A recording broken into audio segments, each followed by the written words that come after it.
नमस्कार,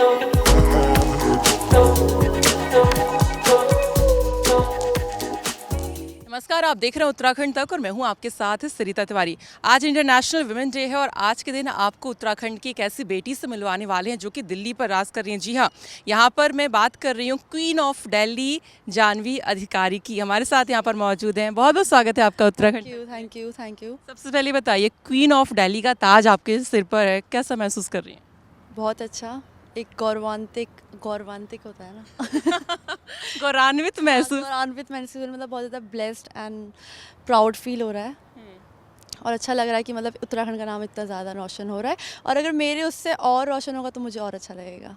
तो जब आपका नाम अनाउंस हुआ कि क्वीन ऑफ दिल्ली जो है जाह्नवी अधिकारी विनर, कैसा महसूस हो रहा था तब?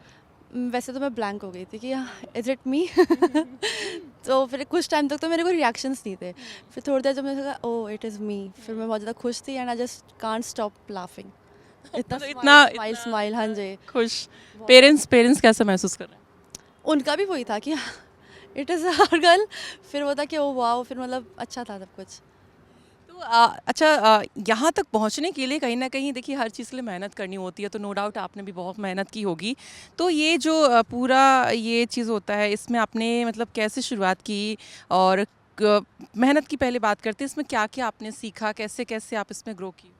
सबसे पहले तो मैंने अपना nervousness, I am very shy and nervous girl, तो मैंने मतलब उससे मेरा वो ख़त्म हुआ। और स्टार्टिंग में जब मैं ऑडिशन देने गई थी तो मेरे को टैलेंट में मतलब ज़्यादा ना, मेरे को एक्टिंग डांसिंग इन सब में ज़्यादा इंटरेस्ट नहीं था, पर हाँ मुझे मॉडलिंग करनी थी। एक मॉडल, रनवे, वॉक, ये सब था।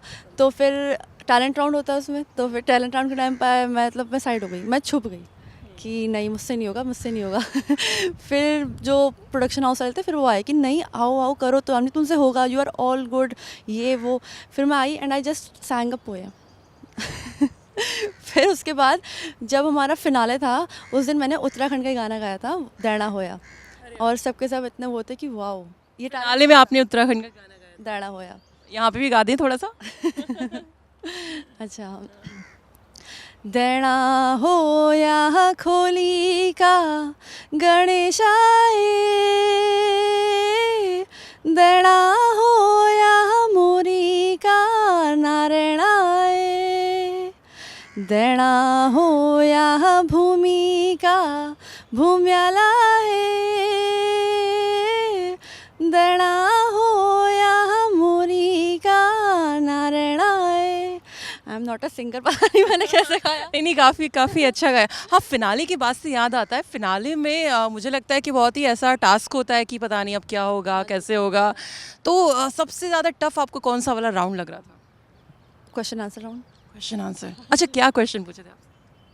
फर्स्ट में तो उन्होंने मेरे से पूछा था कि if you woke up as a Mother Teresa next morning तो आप क्या करोगे। देन माई आंसर वॉज कि वही सब जो मदर टेरेसा ने किया, आई वुड बी केयरिंग, और जो बेगर्स एंड ऑल होते हैं उन सबकी हेल्प करना, और जिनका कोई नहीं उनके लिए अब वो बनना आसरा। और फिर सेकंड क्वेश्चन ये था कि आप उत्तराखंड से हो, तो उन्होंने बोला आप उत्तराखंड से हो तो आप उत्तराखंड का वो वाला गाना वापस से गाओ। फिर मैंने वापस से गाया। फिर थर्ड राउंड में क्वेश्चन था कि आप उत्तराखंड से, आप उत्तराखंड को टॉप पर ले जाने के लिए क्या करोगे। तो फिर मैंने उनको ये जवाब दिया था कि हमारे इंडिया का सबसे चीपेस्ट ट्रांसपोर्ट है ट्रेन, और हमारा उत्तराखंड तक वही नहीं जाता है, तो इंफ्रास्ट्रक्चर पे काम करना। और वैसे हमारे वहाँ पे इतना सैलरी का सोर्स नहीं है, but we have a good farming, तो फार्मिंग से हम ऐसा कुछ करें कि जैसे हमारा इंडिया, मतलब अगर हमारा इकोनॉमिकली अच्छे होंगे तो ऑटोमेटिकली हम टॉप पर आ जाएंगे। हाँ जी, तो फिर वही सब। तो ये देखो फिनाले में कितने मतलब क्वेश्चंस होते हैं जो नर्वस आपको महसूस कराते हैं और फाइनली लेकिन आप उसको पार कर गई हैं। अच्छा, स्कूल की बात करते हैं थोड़ा सा। कैसे आप पढ़ाकू हैं या शरारती बच्चा? नहीं, बहुत ज़्यादा शरारती। आज सुबह एक शरारत करके आई हूँ। क्या? कॉलेज का बंक करके होली खेल कर। तो कॉलेज का बंक करके यहाँ पे आई हैं? होली खेल कर भी साथ में।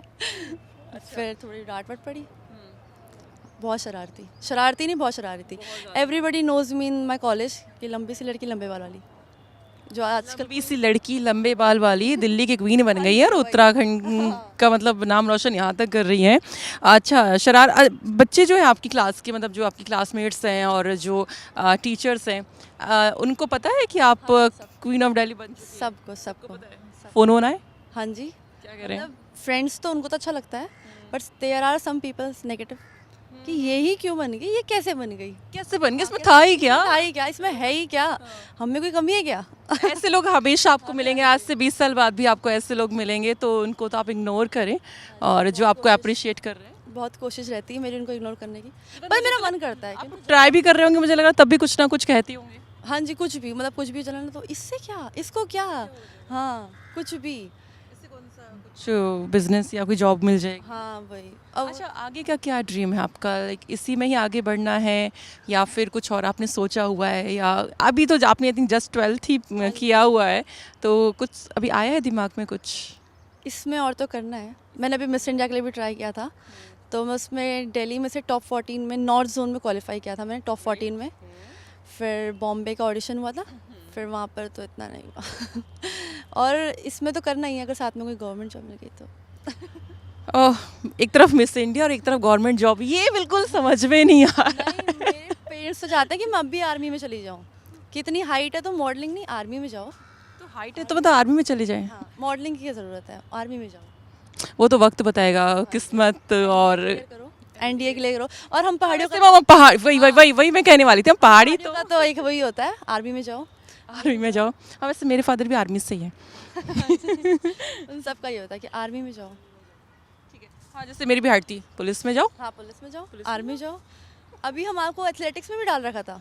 अच्छा। हाँ जी, कि वहाँ पर एथलेटिक्स में जाओगे तो फिर वो तो बीच में ये आ गया, वरना एथलेटिक्स में डाल रखा था, पढ़ाई करो, एनडीए वनडीए क्लियर करो और मस्त में जाओ। अच्छा, एक बात बताइए, एक तरफ आप जैसे ये तैयारियां करती हैं, आप पढ़ाई भी करती हैं, मैनेज कैसे करती हैं? जैसे कि सबसे पहले तो 8 to 5 कॉलेज होता है, उसके बाद थोड़ी देर घर आके फिर कॉलेज का होमवर्क किया, फिर पढ़ाई वढ़ाई करी, और जब टाइम मिला तो थोड़ा वॉक वॉक भी कर लिया सैटरडे संडे तो फ्री होते हैं। तो स्कूल में भी थोड़ा ऐसे वॉक चलता रहता हाँ जी, वो फ्रेंड्स होते हैं ना, चल करके दिखा, चल करके दिखा। अब कॉलेज में जाएंगे तो कहेंगे अरे अब तो क्यूट बन गया, अब तो जब भी थोड़ा सी जगह देखी चलो चल के दिखाओ। हाँ जी। एक, मतलब पार्ट ऑफ फन यहाँ पे हो जाता है। अच्छा, हॉबीज़ क्या क्या हैं आपकी? मतलब पढ़ाई वढ़ाई में तो आई थिंक इंटरेस्ट नहीं लगता मुझे आपका, जैसा आपने कहा बहुत शरारती बच्चा है, तो पढ़ाई के लिए कहाँ टाइम मिलता होगा शरारत से? टाइम, पढ़ाई का टाइम नहीं मिलता, पर हाँ जो काम वाम होता है वो तो पूरा रहता ही है, और पढ़ाई कर ही लेते हैं, पर ऐसा नहीं कि मतलब कीन एकदम पढ़ाई ही करनी है, सब कुछ यही करना है।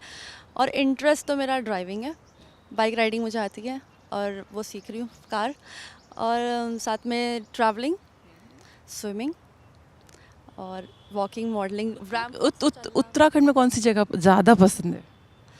मुझे तो अपना द्वारा हाट द्वारा हाट पसंद। हाँ जी, द्वारा हाट असगोली, मतलब एकदम पीक पे है ना वो, तो अच्छा लगता है। और सब जैसे कि और सब भी अच्छा है, पर कुछ कुछ जगह है ना जो थोड़ा वो है, तो वहाँ पे बहुत गर्मी होती है। तो जैसा कि विमेन डे आज है और आपने उत्तराखंड का नाम रोशन तो कर ही दिया है, लेकिन अपने इस खिताब से आप और कितने महिलाओं के मतलब जीवन को रोशन करना चाहेंगी? क्या उत्तराखंड के लिए क्या कुछ करना चाहती हैं? वुमेन एम्पावरमेंट के लिए, और जैसे जो बच्चे हैं, लड़कियां बच्चे हैं, उनको पढ़ाना लिखाना, जैसे कि एक बहुत ज़्यादा कंजर्वेटिव माइंड होता है कि पढ़ना नहीं है, शादी कर दो, सब, तो इसको सब कुछ को रोकना। और हाँ, मेरा ये भी कि जो बेगर्स बच्चे होते हैं ना, उनके लिए भी मतलब उनको वो सब छुड़वा के कुछ पढ़ाई, मतलब उनको भी एक अच्छी लाइफ मिल सकती है और वो डिज़र्व भी करते हैं, तो उनको मैं दे सकूँ, आई जस्ट विश दैट। देखिए, आप अब इस कह सकते हैं इस राह पर चल दी हैं, तो आगे बहुत चीज़ें आपको मिलेंगी और कहीं ना कहीं रिस्क भी होता है, और नो डाउट आप यहाँ तक भी आई हैं तो कहीं ना कहीं पेरेंट्स के मन में टेंशन ज़रूर रही होगी कि पता नहीं कहाँ जा रहे हैं, क्या हो रहा है। और यहाँ पर अगर हम बात करें बाकी और बच्चियों की, मान लीजिए पहाड़ की कोई और बेटी है और वो भी कुछ ऐसे प्रेजेंट में मतलब सपोर्ट, मतलब क्या कहते हैं, पार्टिसिपेट करना चाहती है, तो उनके लिए आप क्या कुछ कहना चाहेंगे? क्या कोई डरने की ज़रूरत है, या आपने कोई ऐसी चीज़ फील की कि नहीं ये सेफ़ नहीं है एज अ गर्ल? क्या कुछ आपका पूरा जो एक्सपीरियंस रहा है? नहीं, मैंने तो ऐसा कुछ फ़ील नहीं करा, और सेकेंडली मैं अपने प्रोडक्शन हाउस के लिए एश्योरिटी दे सकती हूँ कि वो लोग तो काफ़ी अच्छे थे, और उन्हीं के उस अच्छाई के कारण आज मैं ये क्राउन पहन के खड़ी हूँ।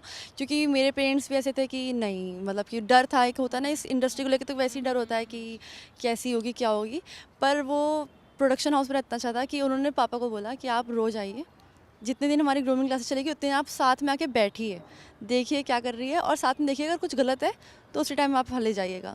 तो मैं तो थैंकफुल हूँ प्रोडक्शन हाउस कामाख्या फ्लिक्स के लिए कि उन्होंने मुझे, मतलब कि मेरे को इस हकदार समझा ठीक है। आपने कितने टाइम का ट्रेनिंग लिया इस ये खिताब पाने के लिए? क्या-क्या किया? टोटल तो वो 1.5 मंथ का था और हमारी ग्रूमिंग्स कुछ 1 वीक की थी और 1 वीक्स की ग्रूमिंग्स थी और बस उसी में फिर मैंने सीख कर आज यहाँ हूँ। तो चलिए जानी, बहुत-बहुत शुक्रिया उत्तराखंड तक से बातचीत करने के लिए। आगे आप मिस इंडिया का खिताब भी जीते और बड़े पर्दे पर भी दिखें, आई विश। बहुत-बहुत शुक्रिया। तो ये थी हमारे साथ जानवी अधिकारी, जो कि उत्तराखंड की बेटी हैं और दिल्ली में मतलब क्वीन ऑफ दिल्ली यहाँ पर बन चुकी हैं और कहते हैं महिलाएं क्या कुछ नहीं कर सकती हैं, तो वो चीज़ें उन्होंने करके यहाँ पर दिखा दी है। तो फिलहाल इसी के साथ इतना ही। बाकी खबरों के लिए आप देखते रहिए उत्तराखंड तक। नमस्कार।